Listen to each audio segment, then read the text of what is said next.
Ucrit punya usaha minuman cola yang sangat laris. Dan kesuksesan itu, datanglah Uyik dan berkata, "Crit, kenapa nggak buat IPO aja?"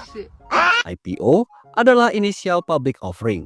Nah, ini adalah proses menjadikan perusahaan terbuka agar orang lain bisa ikut memiliki sebagian bisnis Ucrit lewat saham. Akhirnya, Ucrit pun membuat perusahaan terbuka dan menerbitkan saham. Tak lama setelah itu, Oyen dan Akmal membeli saham Ucrit Cola. Artinya, mereka kini ikut memiliki sebagian kecil dari bisnis Ucrit. Siapa sangka produk cola Ucrit jadi fenomenal, dipakai di banyak negara. Penjualannya naik pesat dan perusahaannya untung besar.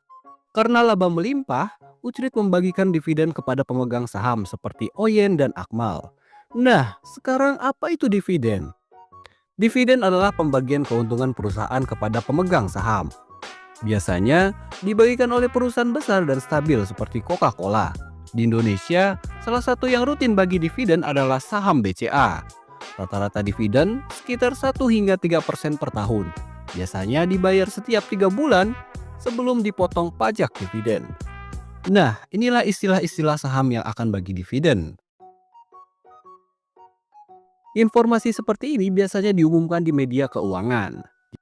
Jika kalian percaya membeli saham dengan performa terbaik dan jangka panjang, tak perlu hiraukan istilah di atas ini ya, karena tiap tahun akan mendapatkan dividen. Apakah saham yang bagi dividen selalu naik? Jawabannya, ya enggak lah. Harga saham tetap bisa naik turun tergantung pasar dan kondisi bisnis. Nah, ini biasa disebut capital gain. Tidak ada yang tahu ke depannya. Nah, pertanyaannya, kenapa perusahaan mau bagi dividen ya? Apa gak takut rugi? Ini adalah bagian dari strategi pemilik perusahaan. Tujuannya agar menarik investor baru, menunjukkan perusahaan sehat dan untung, bikin investor lama tetap setia, dan menjadikan sahamnya menarik buat investasi jangka panjang. Jadi kesimpulannya, dividen sama dengan penghasilan pasif dari saham. Semakin besar modal, semakin besar juga dividen yang kalian terima. Sekarang, apakah ada orang yang hanya hidup dari dividen? Jawabannya banyak guys. Bisa dikategorikan mereka hampir di tahap kebebasan finansial.